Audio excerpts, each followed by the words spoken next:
Hello everybody, welcome to Savage Ink Studios. I'm your host Ink, and today's Sketchbook Spooky Time is for one of you guys specifically who reached out to me and asked me to do another Spooky Time as opposed to Story Time, which is Spooky Story Time, but it's shorter just to say Spooky Time, so that's what we're calling it, guys. And I love hearing from you guys, and I love you guys telling me what you want to hear, so I am obliging. And this is going to be the spooky, scary stuff that I used to go through as a kid. So if any of you are not interested in creepy, scary, paranormal type stories, you're free to click off.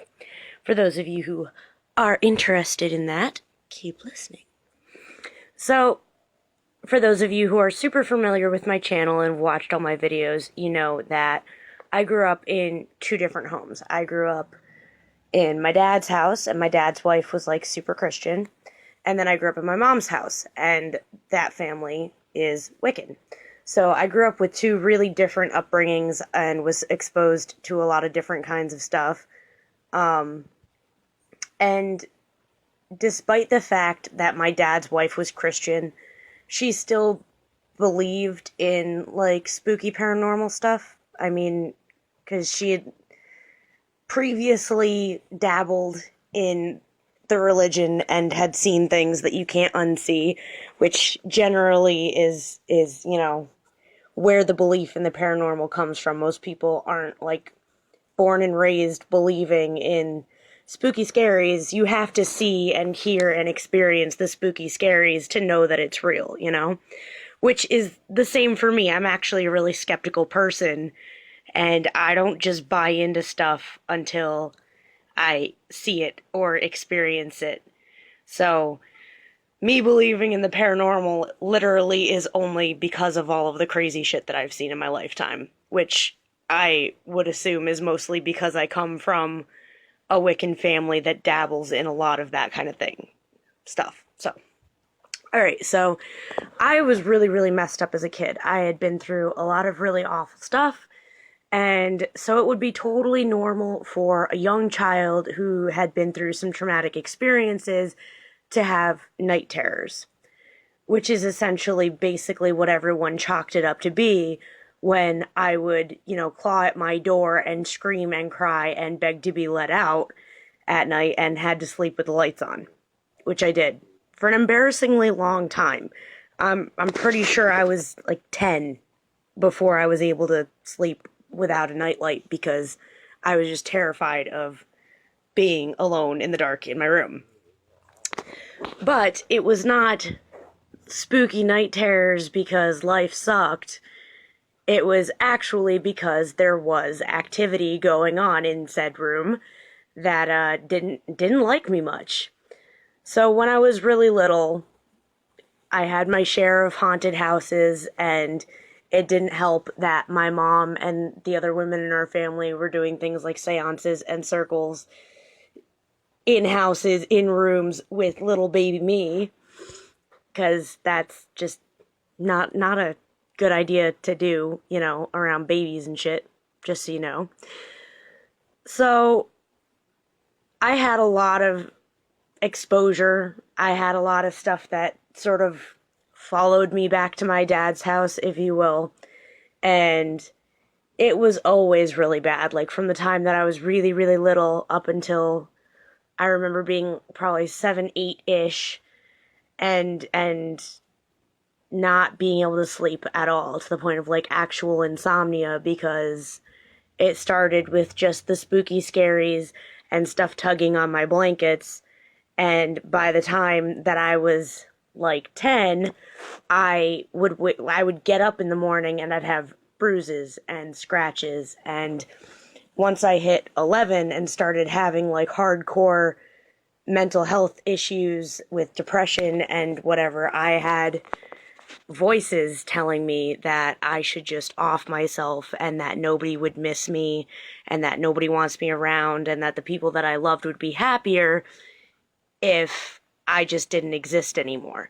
So being a little kid who's thinking about suicide, I decided that it was probably time to talk to somebody. Now, my dad and my stepmom knew about all of this stuff, and, their recommendation, I guess, was, just pray. God will make it go away. Just pray, which I did for the longest time, for years and years. I hoped it would work. I didn't know what I was praying to. I just knew that I was hoping, wishing, praying for this stuff to leave me alone. So finally, I went to my mom and I broke down and I told her, "Mom, I'm scared. I think I'm going to really hurt myself. This is what's going on. This is what's been going on." And my mom was horrified and, kind of scolded me and was like, "Well, why didn't you tell me sooner?" And because this stuff didn't happen when I was at her house. But that's another part, I guess, of like, if you live in a Wiccan household and you have people who have been practicing for a long time, they know how to protect a home from that kind of thing. If you're living in a Christian household with this stuff going on, they're not going to most likely believe in it. And even if they do, the chances are they aren't really adept to, like, take care of it, So my mom gave me something, a pouch of herbs or spices or whatever it was. Honestly, I didn't care enough to look in it. I just cared enough to do what she told me to do with it because she said she was going to make it go away. So my mom gave me this pouch of stuff and told me to stick it in my sock drawer and whatever. And I did. And all of the stuff that had been tormenting me, all of the stuff that had been bothering me, stopped.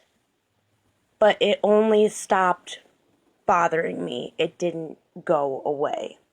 Which is where the really interesting part comes in. Because at this point, it was around the time that I was hitting puberty, and me just being messed up was turning into me being angry and having hormonal emotions that were really, really strong and uncontrollable as it was. So whatever it was that my mom had given me didn't just make this stuff leave me alone. I guess it must have kind of tied this stuff to me in a way where it was now going to do what I wanted it to do instead of, scratching me and poking at me and telling me that I should just die. And living in a home where I was angry all of the time, it's not a good thing necessarily to have little spooky imps who want to do your bidding. The first experience that I had with the rest of the house noticing was I was in middle school, probably 12 or 13, and I came home and my stepmom's standing at the door with her crossed arms and this look on her face, like the I'm in for it look on her face. And I'm just like, what? What did I do now? Okay, I just got home. And she's like, "What was that thing in your room?" And I'm just totally confused. What thing? And she's like, "I went to go put your clothes away, and there was this black thing sitting in your desk chair, and as soon as I walked in, it just scattered and went under your bed sheets." And I'm just like, "You're crazy. I don't know what you're talking about." And she's like, "Don't lie to me. Tell me, what was it?" And I'm like, "I have stuff. I told you guys I had stuff. You didn't listen. I have stuff. It's spooky stuff." And she's like, "Well, you need to get rid of it." And I'm like, have I not spent the last, God knows how many years telling you that I had a problem? I don't know, you want to get rid of it? Why don't you pray, Vanessa? Maybe that'll work. Which she didn't like very much, but she didn't like much of anything that I had to say. But it didn't become an actual problem until they went after my little brother. Now, those of you who are familiar with my channel, you guys know that I'm really, really close with my mom's kids. Ivy, Enigma, and Crow they might as well be my own children. I love them with all of my heart and soul, and I would die for them. Willingly and eagerly 100 times over if it would make their lives easier. My dad's other kids, however, I did not have a super great relationship with. Whenever I tried to forge a relationship with my stepmom's kids, she would push me back. She did not want me to have a relationship with her children, so I didn't. And from the time that her first son was born, he and I did not get along at all. I mean, little toddler him was just this ravenous monster. And I know that that's a harsh thing to say of a toddler, but this kid was an actual psychopath. Like, by the time he was 3, I was absolutely convinced that he was going to grow up and murder people, okay? He was crazy. And I attribute some of that to the mental health issues that run in our family, and I attribute some of that to the way that my stepmom just, like, treated him like he was better, made him feel like he was better and entitled to just be a dickhead because he knew that he could do whatever he wanted and he was going to get away with it.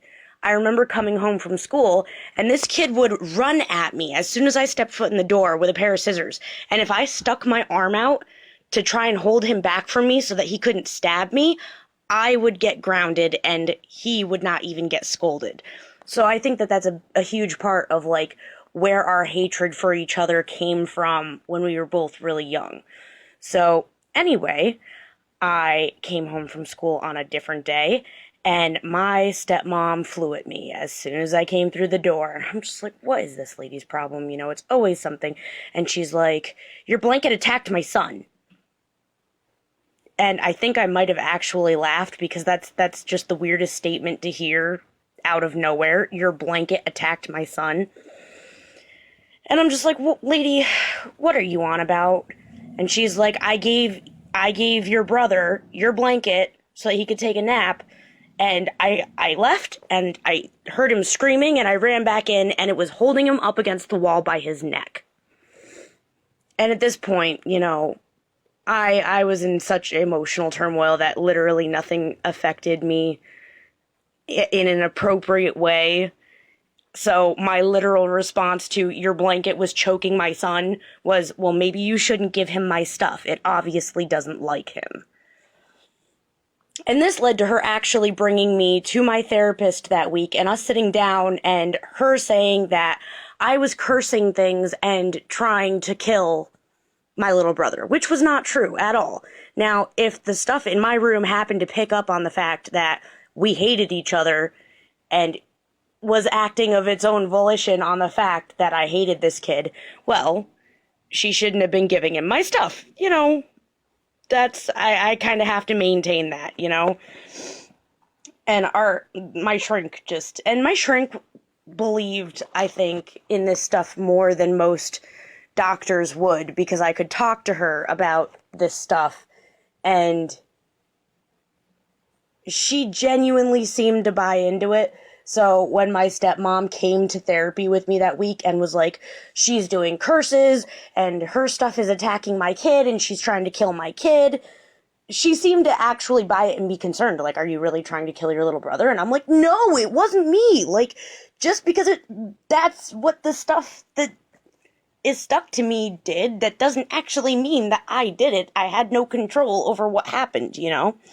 So that was, and that spiraled just a whole other story time of, like, crazy shit that kept happening in that house, not paranormally, just between me and Vanessa and the gap and the bridge that pushed me and her family further and further apart from there. So, anyway, that's the majority of the recognizable spooky stuff that I can pinpoint right now. I'm sure I could think of more.